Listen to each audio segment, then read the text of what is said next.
Welcome to Strange Stories with the Seeker and the Skeptic. Today we are speaking with Dash Kwiatkowski. Dash is a freelance writer and paranormal investigator. They're currently self-producing a paranormal investigation show about the connection between queerness, transness, and the paranormal. Welcome to the show, Dash. We are very happy to have you with us today. Thank you for having me. I'm very excited to be here. Absolutely.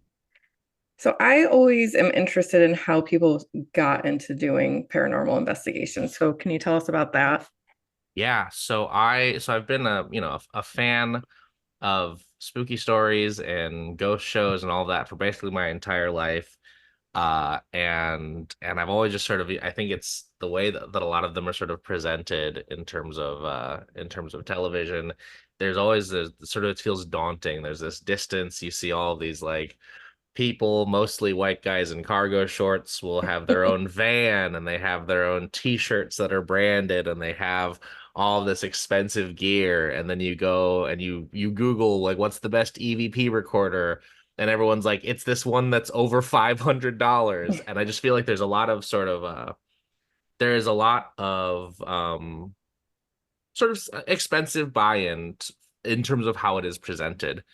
And so I always sort of had that distance where I was like, I will enjoy it from afar. And then once the pandemic started, so in sort of early 2020, I was sort of making my exit from the career of stand-up comedy. It felt in the early months of the pandemic like stand-up comedy was sort of a little harder to do also, Mhm. all things considered. But I'd already been sort of burning out on it. And I think I was looking around at, we're facing a climate apocalypse and we're facing the rise of fascism globally. And I think I had this moment where I was like, I think I just want to do things that make me happy. And I think I just want to figure out how to do things that I actually want to do because now, why not now? Why not actually try something? And so I started looking into some of the gear that I could afford. I started looking into what was sort of accessible to me. And I talked to a friend of mine who we run a sort of a tongue-in-cheek psychic advice podcast together. I think when we started it, neither of us were really thinking about specific experiences we had had, and we were just sort of like, oh, it'll be kind of funny, we'll just we'll answer questions from psychic advice Facebook. And then the longer it's gone, at some point Rosa was like, oh, I have psychic dreams sometimes, and I was like, oh, okay, for sure. And I've been sort of thinking about my own like intuitive stuff, and so it has sort of become more earnest as time has gone on, which is a funny little trajectory. But I hit up Rosa and I was like, hey, let's like, do you want to actually maybe start doing paranormal investigation stuff? And so we started very simple, just like, going into the woods, going to like there's a cool abandoned military base near me that's been sort of like really overtaken by nature. And so just started going out and practicing techniques and practicing some of the methodology. And I really, really liked it. And it was immediately very sort of responsive when we would get out there and do it. And I was like, okay, I think I can actually maybe do this sort of for real and in earnest. And so I talked to Rosa about like, hey, how would you feel about sort of let's make, shooting like a show where we actually document ourselves doing this. And yeah, that is where it all started. That's awesome. I love that you took it as the approach of like, I want to do what makes me happy. I feel Yeah. like that's where Jonathan and I are at in our lives as well. Just like, I don't want to work for the man. I don't know. I just want to pursue the things that are, that light me up. And that's what it sounds like. Like this field really lights you up, which is awesome. It's just we have such little time as a in this form, at least in this sort of physical in this sort of squishy physical form, we have such little time. And I think that there's no reason not to be at least trying to do things that bring you joy. And for me right now, that's doing this paranormal stuff and then organizing for Palestine. Those are sort of the only two things that I do with my life. And it is stressful for sure, but I Mhm. also feel a lot better than any point when I've been, spending my time sitting at a desk for a day job that, makes me want to pour bleach into my eyes or whatever. Yeah, I spent a decade working for hospital companies, so I definitely know that feeling very, Oh very yeah. well. Yeah. Glad to be out of that. So, as you started to get things together for this stuff, is there anything through the process of and just want to just front load this? I really enjoyed the first episode of this. That it Thank Me you was so too. much. That's everything I awesome. was hoping was going to be. Your guys' production value is stellar. Thank you. The pacing is good. Some of the people you found to talk to as guests, I think highlight some types of personalities that you don't get to see in this realm. And I feel like that's probably what you're going for. I feel like you nailed that. Thank you so much. Yep. Is there anything as you were putting this first installment together, Yeah. is there anything that really like surprised you about about the people, about like working with folks? So I think it's not that I mean, so you've seen the episode. I've obviously the biggest surprise was the series of synchronicities from the second day. That was a huge surprise. But I think the thing that, and this wasn't a surprise because I had anticipated a lot of varied experiences, a lot of sort of different experiences. But I think the thing that sort of really sort of felt, it brought me a lot of joy, and it sort of made me feel like, okay, like this is where actually this feels like a good thing, is just how wildly different any single person you talk to approaches magic, approaches practice, approaches how they want to be participating in something that is, I mean, one of the secret goals. So the thesis obviously of the show is that queerness and transness are sort of intrinsically connected to the strange and the magical and the paranormal. But the secret thesis of the show is to let people on the coasts know that there are queer and trans people and people of color in the rural South who are living and thriving, and just really sort of, to really highlight the fact that as much as these areas get written off sort of very easily by people on the coast, and I used to be that. I'm from San Francisco. My understanding of the South was very just based on stereotypes of the South and what people tell you, and like, oh, it's everyone down there is a certain way. And, I'm not saying that there's no bigotry in the South, but like I've also been called slurs on the streets in New York City plenty, and I think, you really think about like how much to maintain sort of a hard red voting block, gerrymandering has to happen, and districts are cut up in a way. But specifically looking at people who exist as part of a marginalized gender identity or racial identity, who are also choosing to participate in magic, which in a place that is sort of oftentimes more Christian, oftentimes more based in sort of like fundamentalist religion, is choosing to participate in another sort of form of marginalization in terms of being a magic practitioner or in whatever degree, and just looking at both the sort of the commitment to that and how varied that practice can be was really heartening. And just sort of, even if you see it coming, it still is sort of, it's hard to, you can sort of conceptually understand that it's going to be a certain way, but then when you experience it, it still sort of is, it feels so big, and it feels just very, very important to me. I agree. I think it is really important. And like, you said and Jonathan said, you're giving a voice to people who don't typically have a voice. They don't have a platform to share their experiences. And I think you're right in terms of, queer people, trans people, they exist all throughout the country. It's not just, the north or the east or Yeah. the coast, like you said. Like, I think that is really important to just showcase that. And I think you did that really well. Thank you. I'm curious of what you think. You said there are some connections between queerness and Yes. transness and the paranormal. So Yeah. what are those connections, and why do you believe those exist? So I think that there's a few levels of answers. And the first answer is obviously, othering and feeling sort of kinship and sympathy with other sort of things that have been othered, sort of treated as villainous, sort of intrinsically. And I think there's sort of on the surface level, there's a very obvious connection between, go back and watch Lion King and watch the way Scar's eyebrows are animated, right? And that's like, this is a queer coded character. Look at Ursula. Look at like what we are told from like at a very deep cultural level is villainous, and queerness is coded as villainous sort of pretty consistently.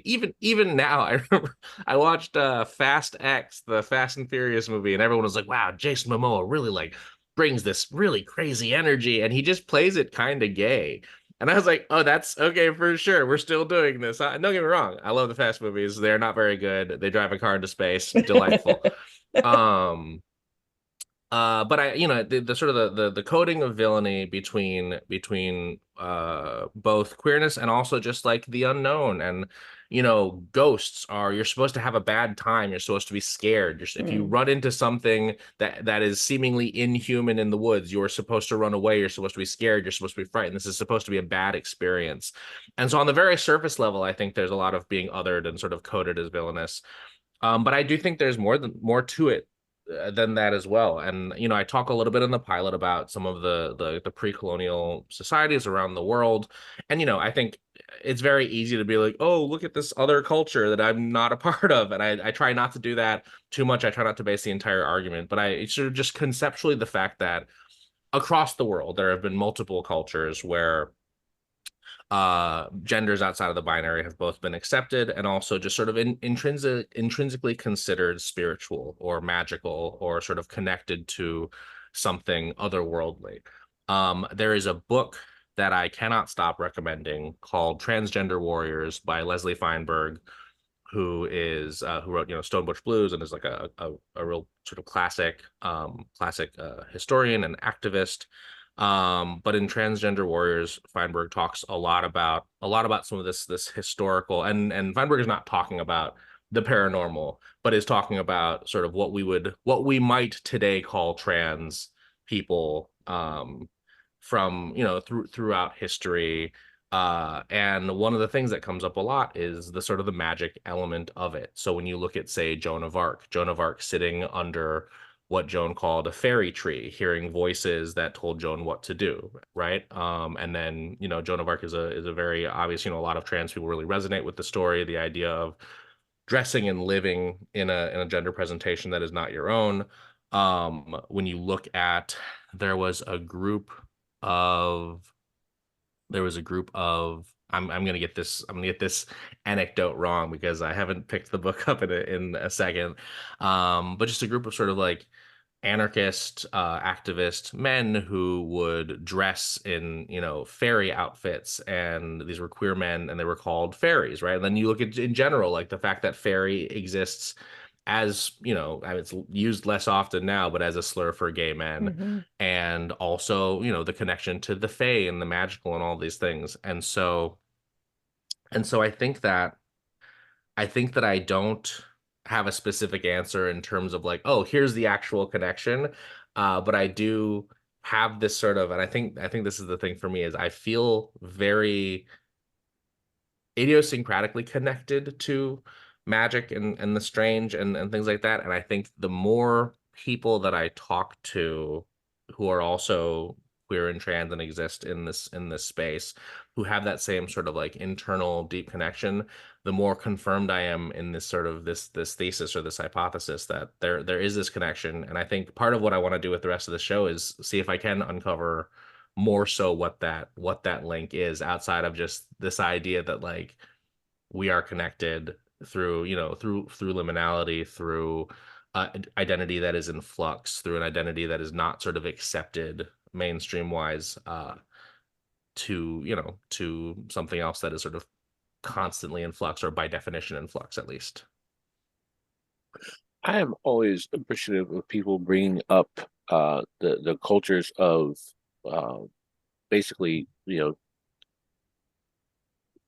there's not an easy way to say that the cultures that Europeans decimated through time.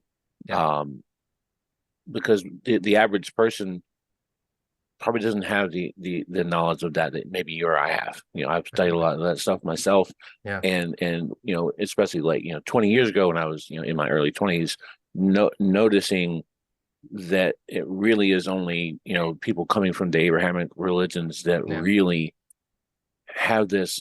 It's almost like a hard on for the gender binary. Yeah. And it doesn't really exist in very many other cultures. Almost everybody else has a way to deal with people humanely. Yeah. Except for, basically Christians. Yeah. And and the Islam issue as well. That's also a problem within, the conservative Islam communities. And I try to make that definition, because I have known people who are part of that religion who don't, who aren't, Sharia people. You know what I'm saying? Like there are people who follow that faith that aren't Iran.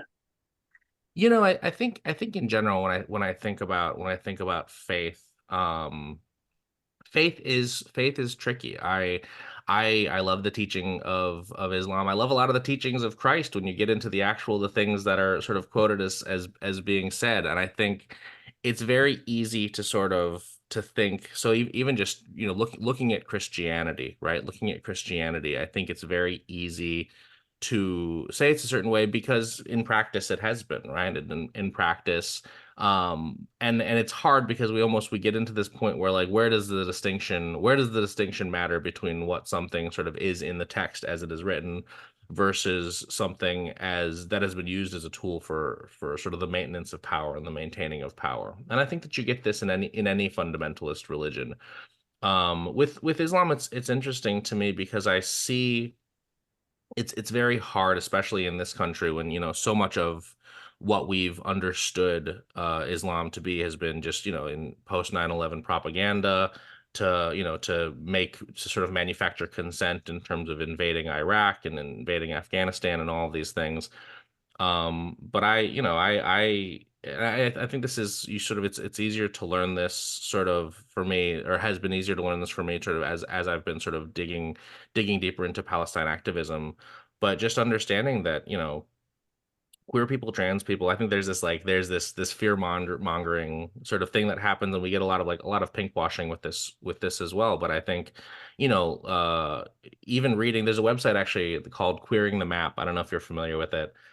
Queering the Map is great, and right now they're featuring a lot of people from Gaza, and it is queer people in different parts of the country making posts about queerness and the queer experience. And the thing that sort of is consistent to me is this idea that, like, queer people are existing and thriving everywhere. And the threat to queer people, at least in Palestine right now, is not Islam. It is bombs. It's bombs being paid Sure. for by the American people with our tax dollars. It's bombs being paid for by British people. And I think it's very ezy to be like, oh, this religion doesn't like queer people, but in the text of it, a lot of religions specifically have some moment or some whatever. But even that, it's not even just in the text, it's in the practice of people who are trying to maintain religion for power. So as a person, who spends a lot of time with Muslim friends, I don't think that there is anything inherently anti-queer about Islam. And in fact, I've experienced a lot more sort of welcoming and kindness from Muslims than I have from the most Christians that I know. Fair enough. Yeah, I definitely my experience has mostly been with Christians, and it's been mostly been negative, to be really honest totally, with you. totally, I'm one of those people that escaped evangelicalism, absolutely, from absolutely. being a young person, and Yeah, just the freedom of, in my 20s, the freedom of walking away from yeah, those teachings changed everything about my life. And so I try to speak more in the context of that, because it's the context that I've lived. totally, totally. And I try to show that I'm open to people who are in other places being different than what is depicted to us. Absolutely. And I'm not going to pretend that I always am able to emote that properly, because Totally. words are hard. Um, I also have tried to be as apolitical as I can without Sure. lying about who I am. Totally. But I've spent, I'm 43, and I've spent my entire adult life trying to explain to Christians Yeah. how the Israeli state has been Yeah. created and propped up by the U.S. and British Yep. governments the entire time it has Yeah. existed. They Absolutely. displaced an indigenous people and have Mhm. helped to continue to displace an indigenous people Yeah. for twice as long as I've been alive. Yeah. And we completely ignored that. And this, I'm with you on the frustration of right Yeah. now with the people that are experiencing what they're experiencing. And so, you can Well, only and be it's quiet for so long about yeah. stuff, Well, and especially given that, prior to the founding of uh prior to the founding of the state, that region did have Jewish people and Muslims and Christians living in harmony. And, there's going to be conflict anywhere in the world, Mhm. just sort of in general.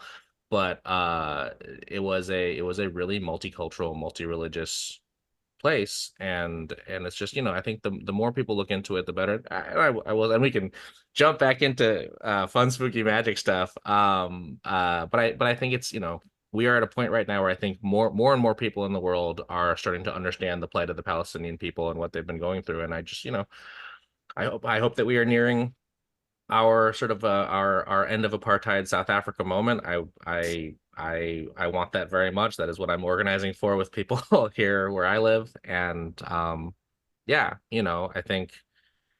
I think we have to, and this gets into sort of my philosophy in general. This gets into sort of how I approach magic and how I approach the art that I make and everything. But we have to proceed as if we are capable of making changes and making things better than how we found them. That feels very, very important to me. And I think a lot of us sort of get this idea that we're supposed to do it on our own.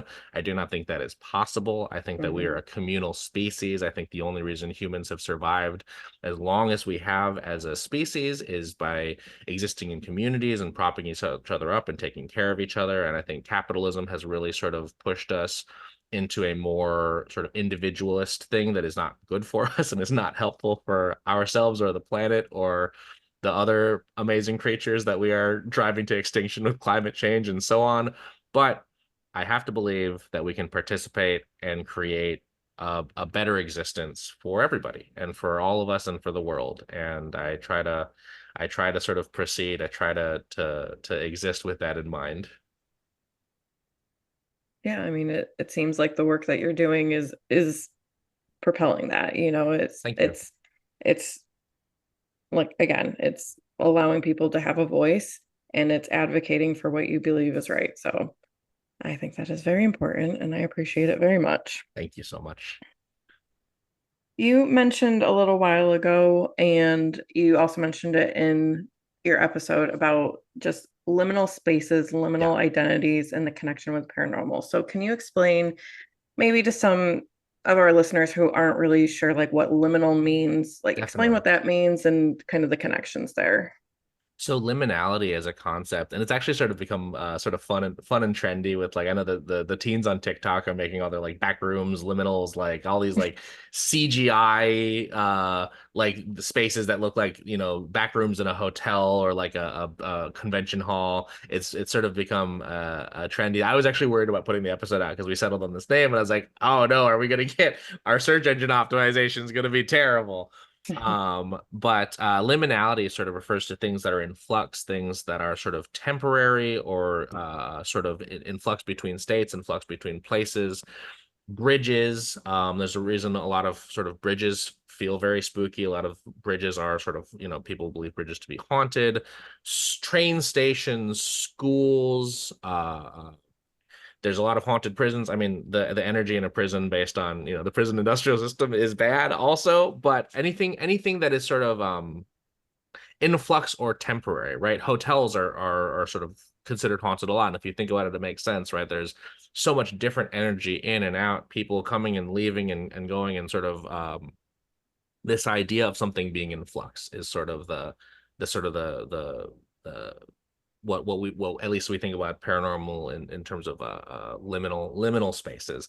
And there's a lot of theories about that. There's definitely people who will say, like, if you look at a border or a bridge, if everybody is sort of thinking about this space or this passageway as a doorway to something else, whether it is another city or another state or another part, the sort of the energy and the thought sort of, you know, however much you believe in manifestation, however much you believe in the power of consciousness sort of affecting things outside of ourselves, there is the belief that it can be, you know, just based on perception. If everyone thinks of something as a doorway or a bridge to another space, then it can be in multiple different ways. But it is sort of a, there's been a decent amount of thought in terms of liminality being sort of very connected to hauntings. And so when I was thinking about, you know, gender identity and the idea of being trans, the idea of being told you are one thing for as long as you can remember, and then at some point realizing like I actually don't think that I have to be this thing.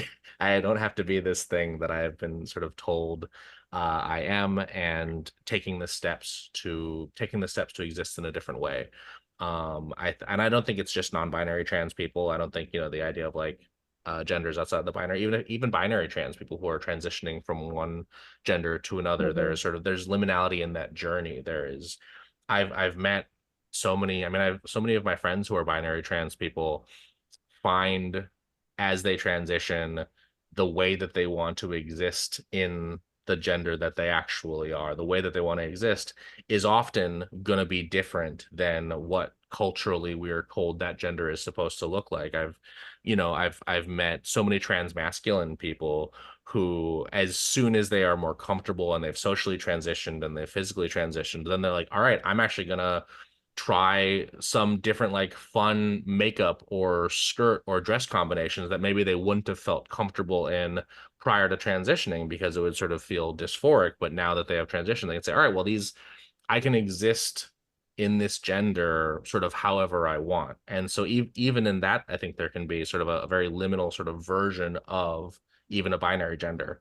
And so I think the more that I sort of heard, the more that I understood how sort of the hauntings or everything are sort of fixated on these spaces that are liminal. I was also thinking about like hauntings, I think, fixate on people as well. I think hauntings or energy or magic can get really attached to people. And I mean, I've, even from personal experience, I've felt at so many moments in my life just sort of propped up or guided or sort of carried along in different directions. Even, you know, at the end of the pilot, we have our experience where we are flanked in the woods by two copperhead snakes, which was, I'll say, both very scary and a relief that it was good TV. Because here's my thing, right? I love a ghost show in general. I'm very opposed to, for the things that I make, like I'm not hiding someone in a room to slam a door, right? Because that's just, and I get it, it's fun. I like to watch these things too, but it's not what I'm trying to make. You know, I think we're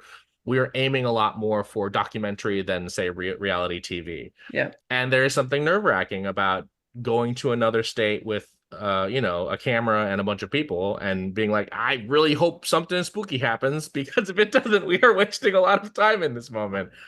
And I think being flanked in the woods by two copperhead snakes was both very scary and also very cool, because, you know, you can, on a ghost show, you can be like, oh, we there was a ghost here and so we had to leave.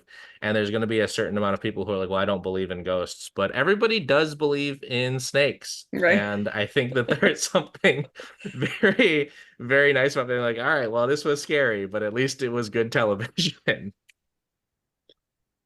Yeah. Oh, but to the point of that, sorry, to the point of that, the way when I think about the snakes showing up, when I think about the snakes, sort of, because I didn't feel the energy of it, did not feel malicious to me. I did not feel like it was a threat, like we are going to harm you, but it did feel like a very guiding force, like a very like, hey, this is not the space for you right now. Maybe whether or not we are not ready to have the experience that we were trying to have, or whether or not there was just something else in the woods that was maybe more of a threat or dangerous to us. It felt like a very sort of like, you know, when you see like a kid reaching for a hot stove and you're like, oh, hey, don't do that. Like, this is not what you're supposed to be doing right now. That was the energy that it sort of, it really felt to me, was just like a very kind guiding force. And when I look back and I think about the course of my life, I feel like I've always sort of had that. I feel like I've always sort of had something outside of myself, just sort of making sure that I at least stay afloat. I grew up in rural North Carolina, Yeah. and when the camera went, and I was like, that is a copperhead snake, Yeah. and they need to go away now. Because Uh-huh. growing up in that kind of that kind of area like that, you learn real fast. Like there's things that you just Yeah. it's time to go in the other direction. So Yep. I'm glad no one was harmed in that scene. It was a little stressful. I was Uh, very stressed. I was definitely stressed out, especially, when there's two of them. And Mhm. copperheads will not, there aren't a ton of fatalities with copperhead snakes now, but it'll mess you up pretty bad. But it's fatality if if you can't get to a hospital quick enough. And I think we Right. were 45 minutes away from the nearest hospital when that happened. And the fact that there were two of them, and the fact that they were not scared of a large group of people with flashlights and stuff, was definitely really off-put, because I say this in the pilot, but I'm a big fan of animals. I'm a big fan of wildlife. I love a lot of creatures. I'm a big fan of, I think with the exception of mosquitoes, I'm a big fan of the vast majority of creatures you'll find in the wild. And I really love snakes. I really like reptiles in general. And I'm so used to, you go on a hike, and if there's even just one person usually is enough to send a snake the other direction, because like mhm. they're not trying to mess with us. They don't want to have anything to do with us. They're trying to eat little rodents and bugs and stuff. Like they're just doing snake stuff. And so the fact that these two snakes just would not leave, and we're Mm. just sort of inching closer and closer and closer to Fox, it was tremendously stressful for me, both as a person who cares about Fox and a person who's like, Yeah. this whole thing could go very bad, and that feels like it's on me a little bit. Yeah. So tell us a little bit about like the investigation, the pilot episode, kind of what you guys did there. Yeah, so we really wanted to start with the grounding. We really wanted to start with just sort of experiencing the lore first. And so we talked to Tim Henson, which is it's very, we kept a lot of Kermit jokes, I will say. We talked to Tim Henson to just get some of the lore, and he shared a lot with us. He let us in the space, he let us in the museum, he let us in. They had some of the cabins. This didn't make the episode, but they had some of the cabins that are from the original, like the original story, the cabins that some of the people were living in. They've been moved to this area. There is another area. There's like a cave that is part of the lore, but Tim was very eager to show us this, and we were not able to get in touch with the folks who ran the cave, so we're like, all right, we don't have to get into that zone. Also, like it felt cooler to sort of be in the cabins and experience some of the actual stuff, like having read the book written at the time, to be able to say like, oh, this is that cabin that they're talking about, this is the false teeth that show up in the in the pilot. Um and so we really wanted to start in that space. And I think the thing that became very apparent to us was, it just did not feel, if our goal is to highlight voices that have not been highlighted, as we were doing it, it just sort of felt like this is a very Bell family space. This is a very, like, the people who wrote the stories down. I mean, Andrew Jackson is in the lore, and sort of nobody, when you read the story, at no point is like, also this guy was a terrible genocide man. Like this Mhm. was a horrible racist.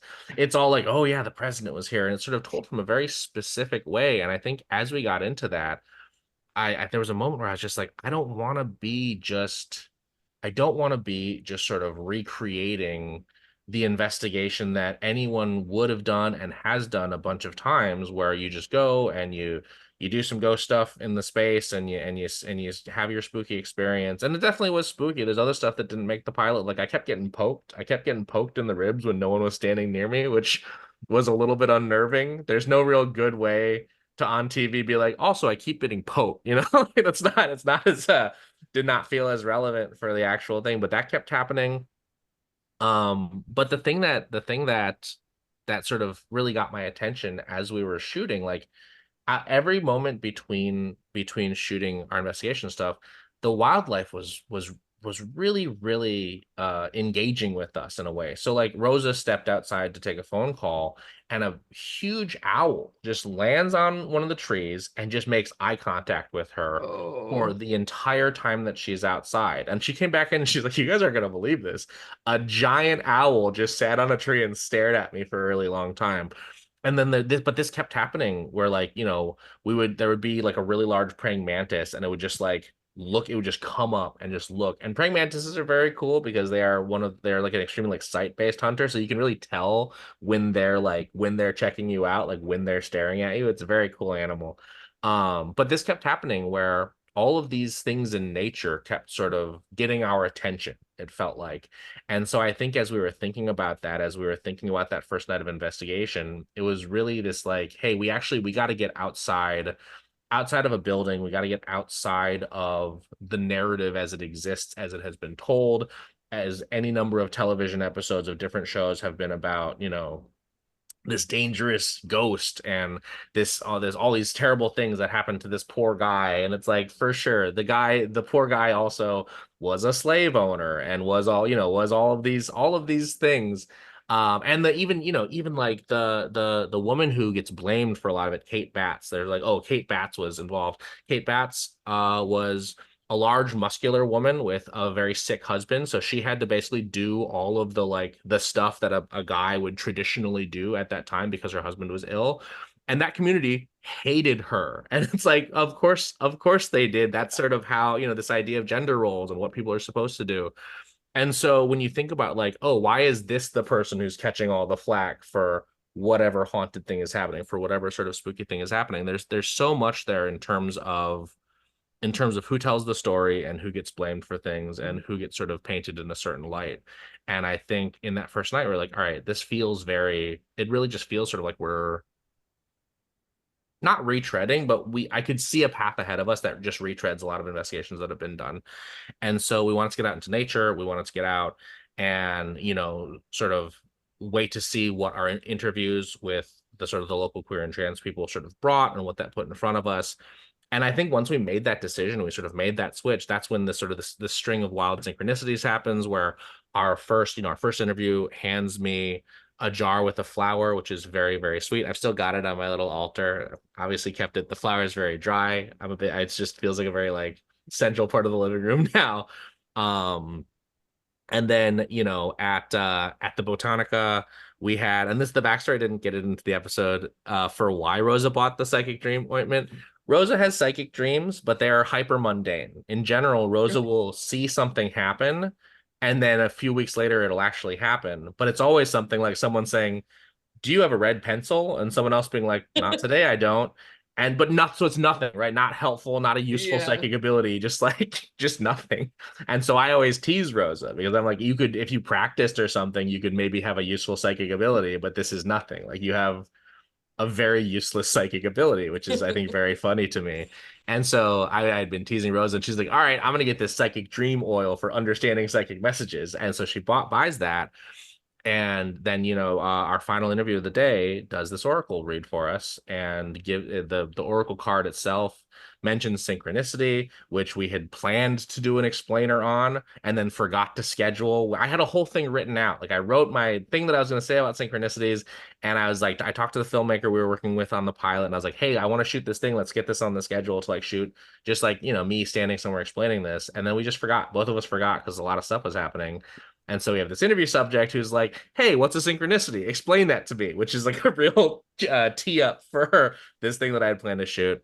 And then gives us this spell where you need a jar and messages are going to come to you in a dream. And so like all of those things happening after we make this conscious decision to sort of say like, hey, well, we don't want to tell the story as it's been told. We want to go a different direction. We want to do something that is maybe a little bit more like untread ground. I think that feels very meaningful to me, you know, and when I say in the show, but I really believe this, that synchronicities can let you know that you are going in the right direction. And it felt like a real confirmation that like, yeah, don't just do the version of this that has been done. Like do something different, do something new. And it felt like a real like affirmation that like that is the direction we should have gone. I mean, you can definitely tell like throughout the episode that you are being led and you're just kind of, it feels more authentic to me, I think, than some other paranormal investigation shows where it's just like, this is our kind of rigid, this is what we do, this is how we investigate, you know what I mean? Like we have a protocol, and it's like, it felt more fluid, you know, which thank you. I think it's really cool. obviously synchronicities are very important to you, and they were Yeah. important in the episode. But right before we got on it, I was like, I said to Jonathan, there's some weird synchronicities with us. Okay. So your first episode came out on Jonathan's birthday. Happy birthday. And a year ago today, Yeah. we were in Tennessee, Okay. which is where you guys filmed Yeah. the first episode. And like, this is when we had like a download to do this podcast, was when we Wow. were on that trip in Tennessee. Okay. Yeah. Cool. That rocks. Yeah. I love that. What part of Tennessee were you in? We were in, where were we? Gatlinburg? Yeah, right Okay. beside Gatlinburg on the Cool. Yeah. western part of the state. That rocks. That's Or so Yeah. cool. That's the eastern part of the state. I can't speak today. Wherever. This is so a thing, and I that brings me a lot of joy, because one of the things that I've been sort of like really excited about as we were shooting it, the paranormal shows that I've watched that have felt sort of the most sort of significant to me are ones that I have had my own sort of little synchronicities with after watching. And that was sort of one of the other reasons why I sort of was inspired to be like, oh, I'm actually going to go shoot this myself. Part of that was I was watching more ghost shows and having my own little synchronicities where, like, in one show I watched, I watched Hellier. A lot of us are fans of Hellier. And so there's all this stuff with the tin can that shows up. Now, when many years before I watched Hellier, when David Bowie died, I got a little tin can tattooed on my shoulder as sort of a space oddity, like, if sitting in my tin can. I was like, this is like it's my sort of little tribute to a musician that has been very important to me. And so I'm watching this show and it's like, oh, it's tin cans. Here's this tin can thing. And I'm like, so I do have a tin can about space. Having a tin can about space feels, we're like, okay, that's kind of wild. Especially like, well, now I'm in this thing where if someone sees me and they're like, oh, Hellier. And I'm like, actually David Bowie, but kind of, right? Like, I'm kind of on accident. Yeah. So having, as I was having all these little synchronicities myself, I was like, oh, this is actually like, this is really cool and this is really inspiring, and it really gets to, I think, a really central message, I think, of all of my favorite sort of paranormal things, which is like, anyone can do this. You just got to open yourself up to it and get out there and start trying, and the phenomena will come back to you to be like, hell yeah, welcome on board, let's do some weird stuff. And so I had this moment, as the entire time we were shooting, I was like, I am just so excited for people to experience that with the show that I'm making right now, for people to experience synchronicities with this thing. Yeah. So this rocks. I was told there's another person who, it's another podcast person, a person that reached out, had seen the show and reached out to be like, hey, can I, do you want to come talk about it on the podcast? And in the middle of that conversation where I'm on Messenger with this person's spouse walks into the room, doesn't know about the show, does not know about me, doesn't know about this conversation, or even, again, doesn't know about the pilot, and just starts talking about the Bell Witch. And this person's like, stop, what? Crazy. And the spouse had like read a different thing that reminded them of the Bell Witch, and they came in to be like, oh, I saw this thing. Remember we were talking about this thing like years ago, whatever. Wild. And so this is very exciting to me. It feels it feels again very aligned that it's also two different like related to podcasts. So this is great news for me, because this is a thing that I've wanted for basically the entire time we were shooting. I was like, I can't wait for a little connection. So you two having one brings me a lot of joy, I will say. And Hellier was our initiation point. Like Cool. that Cool. Watching that show kind of just, and Jonathan likes to say Twin Peaks at the same time, kind of just like opened us up to this world, so that's really cool. So if you like Twin Peaks, I think you'll be very excited about the bonus episode that we're going to be premiering the first weekend of August. We were invited to Paranormal Investigate with Ray Wise from Twin Peaks. So Leland Palmer. Oh, wow. So we did an investigation with him. He is a delightful man. He's one of the only he's the only person to bring his own paranormal investigation gear to the investigation, which very exciting for me. So yeah, we investigated with him in Los Angeles. It's a bonus episode because, our first season is sort of really focused on the rural American South, and also Ray Wise is a straight old man. And so it's a slightly different. Although I will say the sort of the themes do come in because we start the episode really focused on this idea of family, but we'd been considering family in terms of blood relation and like that sort of family. And then the moment when we sort of realize that and we sort of expand that to, you know, queerness and chosen family and all that is the moment when I think sort of everything starts to click a little bit more and the investigation sort of takes flight in a different way. So, you know, the themes of the show maintain, even if it is a bonus episode.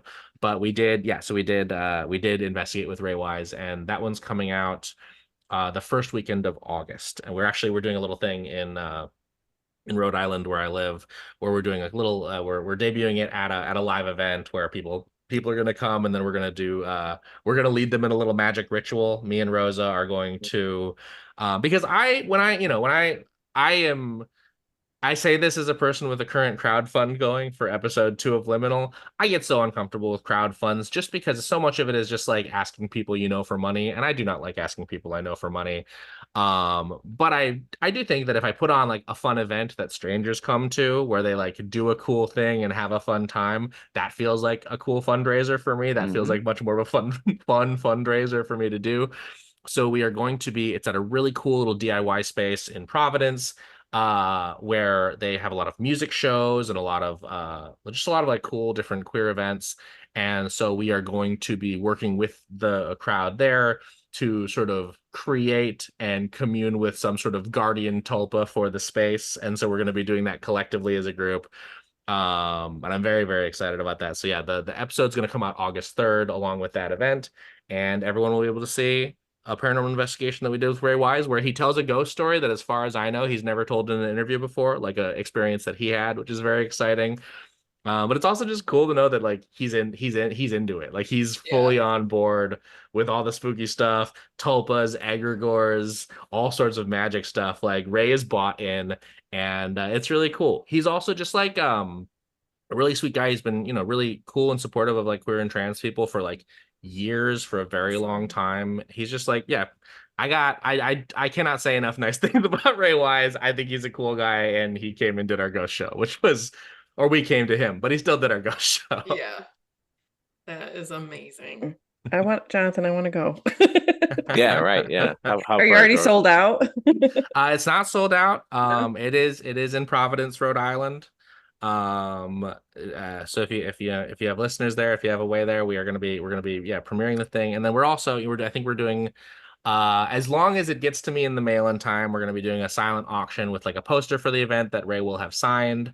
The posters just arrived to him today, so he's still got to sign them and send them back. And he is a famous person, so at his schedule, we'll see if those get to me in time.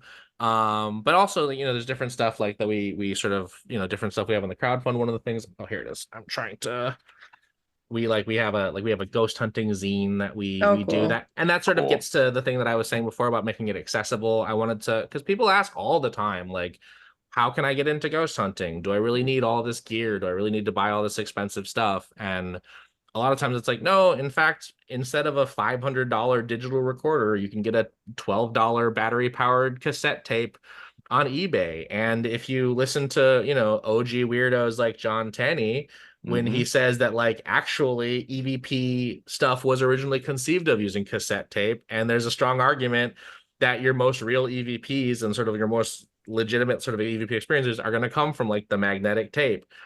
And that's great because it's also considerably cheaper than a digital recorder.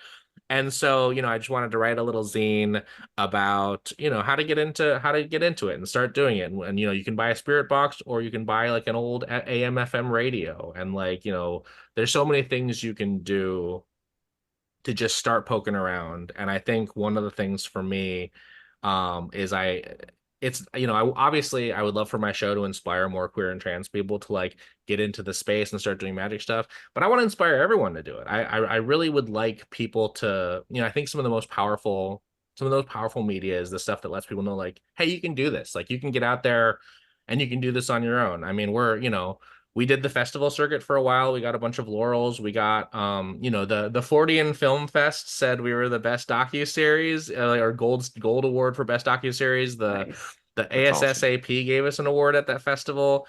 But then there's this point where I was like, I kind of don't want to I don't know. I watch shows get canceled on streaming. They make a whole movie about Wile E. Coyote and then just decide not to release it. And so for me, there's something about being just on YouTube, just a place anyone can Mhm. upload videos, to me is very much like, hey, anyone can do this. You can do Yeah. this and you can put it out and people can start watching it and you can sort of start participating in something bigger and magical with people you've never met just by creating and sort of jumping into that world. And so for me, it's a very like, I don't know, I want to encourage everyone to do something weird because I think it makes your life bigger and more interesting if you do. I'm For definitely sure. with you there. And it looks like Providence, Rhode Island is only 5 hours from us. I mean, hey, listen, different people drive in different ways, right? When we drove down, because we drove down to Tennessee for the pilot, and I was with this is gonna Rosa's gonna be grumpy that I said this. Rosa can drive. Rosa knows how to drive. uh, Um and but also I would rather just drive, and something for me that was like, I think we did it in 2 or 3 days or 2 days or something. It was some long drive mhm. days, and then we also had to go to Memphis because Memphis, my favorite city in the country. I have people that I love very dearly in Memphis, but that was 3 hours away from, so we had to overshoot. We were going to shoot a little bit to like spend a little time in Memphis first. So it was a lot of driving, and my back does hurt sort of all the time, but it's different amount. All that to say, different amounts of driving is different for different people. So 5 hours, that is, Oh, we love road trips. Yeah, that is we are road trip people, so We sure are. Yep. Get a good audiobook and just go. It's fun. So one of the things you did during the investigation was the Estes method. Can you Yes. tell us about that?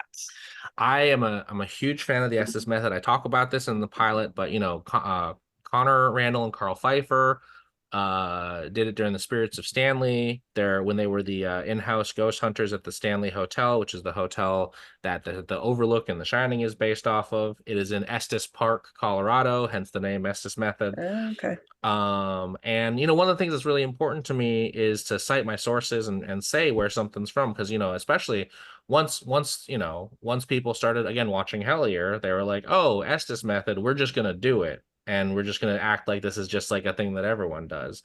And it's, for me, it's a similar thing. You see tarot get used in paranormal investigations all the time. We shot our show, and then after that I learned that my friend Katie Webb, who's Egregorgonized on social media, mhm. is the person to really, really sort of pioneer using tarot in the paranormal investigation method, and she never really gets credited for that.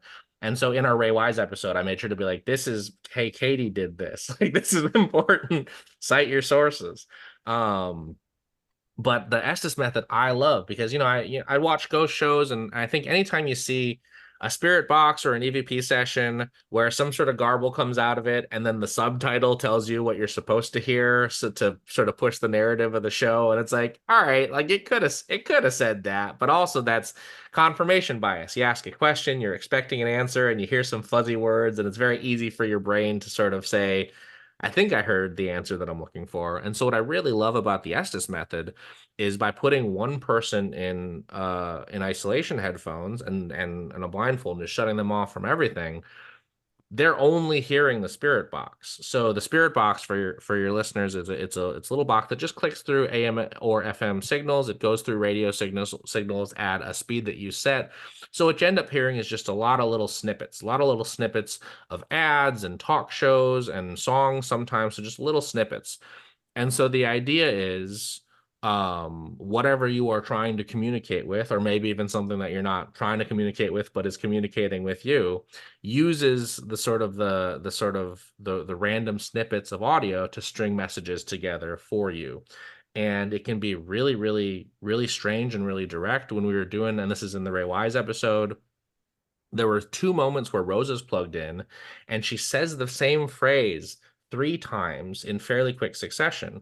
And what that means is that phrase came through different radio signals in different ways, got pieced together. And that's wild because these are just little snippets of radio. And it's, whether it's a phrase like get mad or racehorse or something like that, where it's like, oh, why it doesn't make as much sense that would be in three different, it's not like some phrase that you hear like buy now or, what I mean? It's not like a common radio thing.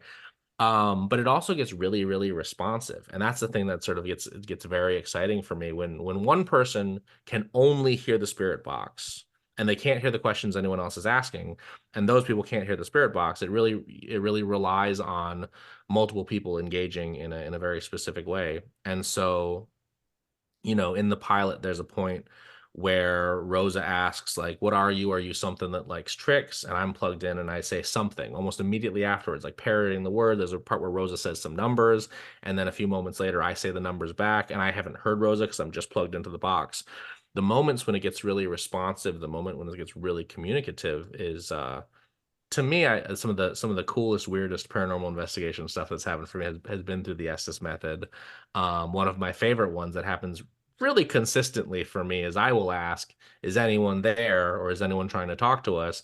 And almost immediately I'll get the response, no. And that's very fun to me because it's like it's a Laurel and Hardy gag, right? It's like, hey, is anyone home? No, no one's home, because then who said it, right? And I think that there's something to me about the way that humor interacts with the paranormal that I think is also very, very important for me. I was telling you all before we started recording that I did stand-up comedy for over a decade. I was touring all over the country, and humor's always sort of been a really sort of focal point of my life. And there's moments too where, so I was having a conversation with someone, and they were asking me like, how do you avoid floating off into space? And by that they meant, you see people who are like, every license plate is an angel number, every bird is a message from something, like every single thing is a thing that it's not. And sometimes a bird is just a bird, and sometimes a license plate, most of the time actually, a license plate is just a string of numbers. And so it's, I think it's really important to not get too lost in the sauce anytime you're doing magic stuff, because it's tempting, right? It's tempting to feel like, and I think you see this with stuff like QAnon. I think you see this with different conspiracy theories where there is something very, it's almost like a drug to feel like there's a secret message out there and it's coming to me and I'm going to decode it. And I understand the things that the regular people can't see. And I think for me, the most grounding thing has always been humor, because the phenomenon and magic always is at least a little bit funny. And so you see this moment in the first Estes that we do in the pilot episode where I'm feeling very bad because it's like really intense. I'm having a really sort of very scary experience with whatever it is that we're communicating with. And then towards the end of that, I mentioned, or the word the teeth comes through, and I laugh, and it breaks me out of this like negative space. And that is because we had this moment earlier in the day when Tim had been talking about false teeth, and I was like, oh, I don't want to touch them. And he's like, I got him out for this other guy. And just as a joke, because this is just the way my brain works, I'm like, oh, he's like a real pervert then. And Tim was like, what? No, he's not a pervert. He's writing a book. He's a doctor. And I was like, that's okay. Very funny. A very funny interaction that I told our editor. I was like, please include that. Make sure that's in. Because that's very funny to me. But it's, it's this moment where I'm in this thing and I'm feeling intense and overwhelmed and like bad, right? And then the teeth comes through and I laugh, and it's like breaks me out of it. And that's really consistent for me, where the phenomenon is always funny and it's very playful. And I think that really has helped me sort of not get too, lost in the stream, or however you want to say it. Do you feel like the phenomenon responds to different people's energy? Because you are a comedian, right. So humor is a grounding thing for you. So you experience it in a funny way, whereas somebody who maybe has a different energy would have a different experience. Do you feel like that's accurate? I think that a lot of it sort of responds to what you're bringing to it. I think a lot of times magic will sort of meet you where you are.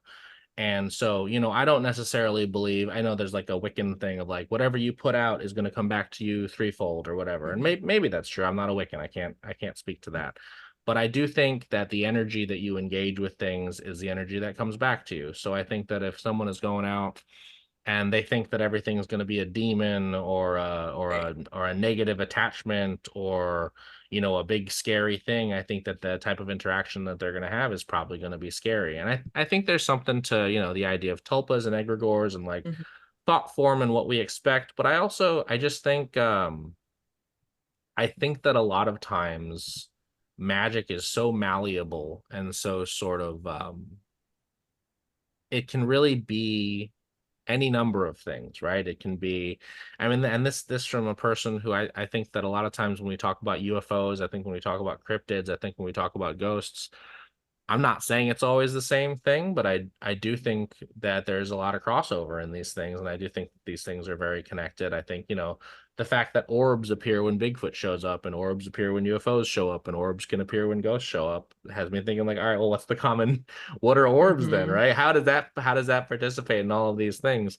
And so I think if you go out looking for UFOs and you're going to find UFOs, I think you are more likely to encounter phenomenon that sort of feels UFO adjacent. And I think if you go out looking for Bigfoot, you're going to find something that feels more like a Bigfoot. And I think that a lot of times, I think that we get what we put out. And again, not in like a punitive threefold sort of way, but in like the world. But I also, and I think that that's true in the mundane as well. I think that that's sort of true just as we exist in life. We were just me and my partner were just at a furry convention, and we were checking out of our hotel, and the last night at the hotel, the toilet stopped working. Like the chain in the toilet, like the metal part it was attached to, like rusted through, and so the chain fell, and we couldn't attach it, and so the toilet was just not functional for the last night of the hotel. And that's nobody's fault. That's not the hotel's fault, but it is a less good hotel experience. And so in the morning I came and I talked to the manager. I was like, hey,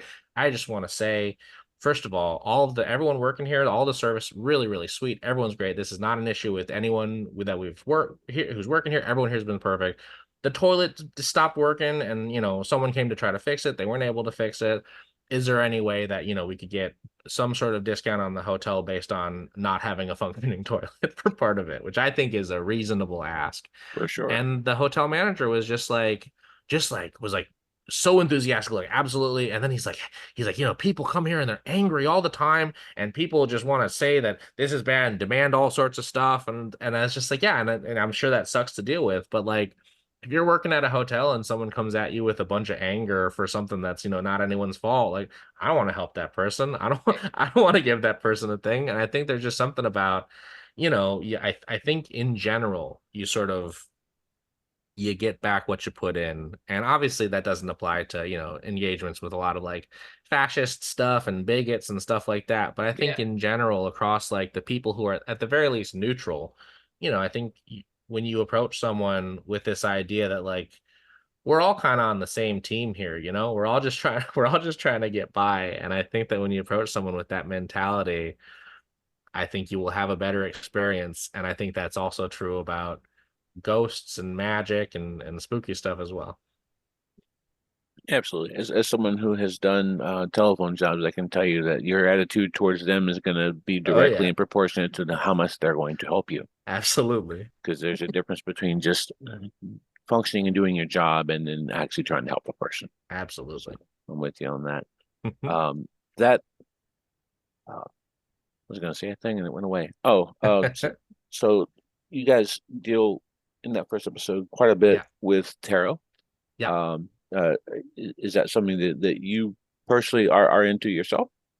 I love tarot. It's it's a really important part of, even outside of just like the sort of the magical spiritual aspects of it. It's very grounding to me. Even it does feel, tarot is another one that's funny as hell to me, but just because like for me specifically, like I'll do it with my partner and they'll get a read that's like, oh, I really have this stuff to think about and I have all of these things to consider. And then I'll get one that's just extremely on the nose, like the most obvious, straightforward answer. Like, where we were dealing with some issues with editing on the show, and every tarot read for that entire stretch was just like, you're experiencing delays. And it's like, yeah, that's true. Thanks, tarot deck. And so that's very funny to me, like how straightforward it is. But I've really started and I think but that sort of experience to me really led me to start asking more specific questions, asking multiple questions, doing larger spreads. Yeah, I love tarot. I am by no means an expert. I'm always looking at the books. I'm always looking at the guidebooks to like, I'll try to run across a couple of different guidebook explanations because I like to sort of have a wider spread, the sort of thing like how can this make sense to me? I use a deck. This is the deck that I use in the show. It's called The Carnival at the End of the World. It's a really beautiful tarot deck. It's actually got I think 9 additional cards. The creators created their own, what they call the insubordinate arcana, which is sort of their own trope and archetype characters in there. So it's got even sort of more sort of cards you can pull than a traditional tarot deck, but it's a really beautiful one. There's a book. So they have the deck on its own, but they also have a guidebook that is really like a combination of prose and poetry that's called Madame Lulu's Book of Fate, and it's sort of like, you can get them both at the same time. And so I reached out to the creators to be like, hey, I'm doing this show, would love to feature your deck in it, and they were like, absolutely. So that's like the deck that I feel the most connected to, and also the deck I bring out on the most like spooky encounters, so it feels very like charged for me. But yeah, I will do at least a couple of times a week. I will sort of bring questions and just sort of go to sort of use it as a grounding activity, as a grounding exercise. It's sort of like, what am I thinking about right now? What are some answers? What are some things I can lean into? For the whole course of this rollout for the show and the crowdfund, there was a lot of like, are there specific people I should be reaching out to? Is there something I should be focusing my energy on?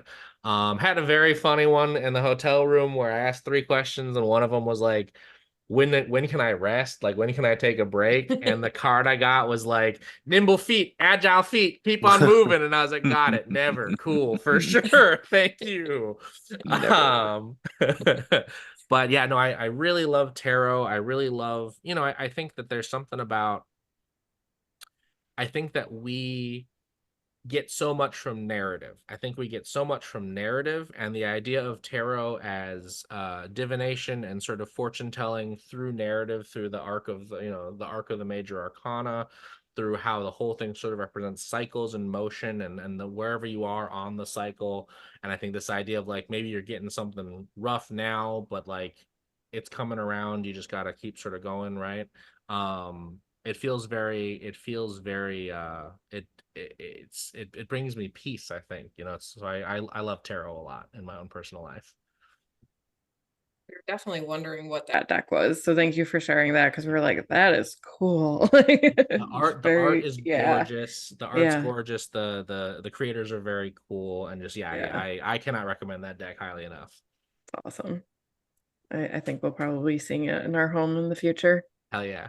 And I think, one of the things that I love about the paranormal space is that, you're going to get a lot of people who try to make it into hard science. And I think that it's not. I don't think that it is. I think by definition it is not. I think if you could measure a ghost with, a tape measure, like a weight, it would be less fun than this idea that like, I don't know what this stuff is, and I got a lot of ideas, and I'm ready for any of them to be wrong, and I'm ready for all of them to be wrong, and to have to come up with some new ideas. That is spectacular to me. I love this idea of having a lot of evidence that does not conclusively prove a single thing, because it is by definition unprovable. And so a lot of opinions, a lot of takes, a lot of different ways. People like to investigate in different ways. People do magic in all sorts of different ways. And that is just like, that is so fun to me. At base, I want it to be fun. The world is so much more fun if it's bigger and it's more magical than maybe we get led to believe that it is. And I want it to be fun, and I want investigation to be fun. This is a very fun conversation. I love talking about this stuff. And I think, lots of points of views, lots of methodologies. That's great. I love that. It's a very sort of unique thing to the field, I think. Absolutely. I think for a lot of people, the whole thing of like wanting something to be scientifically provable, I think the reason why a lot of people feel this way, and it's something that I've been struggling with myself, is for a lot of people, especially in the US and in European like countries, the way of escaping from Christianity in general has been science. And so when that becomes part of your own personal narrative, you kind of want the thing to fit. And I've been working on myself, trying to tell myself that it's okay Yeah. to have that third thing. Yeah. Because I think it is that third thing. Yeah. Yeah. Tell our listeners how to watch your stuff. Definitely. So we have our YouTube channel is youtube.com/@teamliminal, and they do this new thing. I complain about this as often as I can. I do not like that you got to put an @ sign in there now. That's very silly to me. But it is youtube.com/@teamliminal. Now, if you name anything or start one, you got to put an @ sign. Very silly. So yeah, youtube.com/@teamliminal. You can watch our full pilot episode now. On starting August 3rd, people will be able to watch the bonus episode we did with Ray Wise that's coming out. And we are also on TikTok. We're also on Instagram. We have a website that's liminaltv.com. All of these things are available at our link tree, which is linktr.ee. So linktree/liminaltv. That is also where people can find our crowdfund for episode 2. We want to, for the pilot, I sort of put everything that I had, and I got everything together, and we shot this thing, and I'm so proud of it. And also, I cannot afford to do that again. And so we are asking for people to support us on Seed and Spark. It's a really cool crowdfunding platform for media, for film and TV stuff specifically.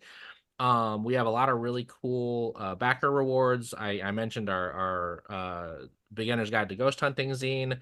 We're doing other stuff too, where we take Polaroids during some of our investigations, and people can get those that were used in the investigation. We'll sign them.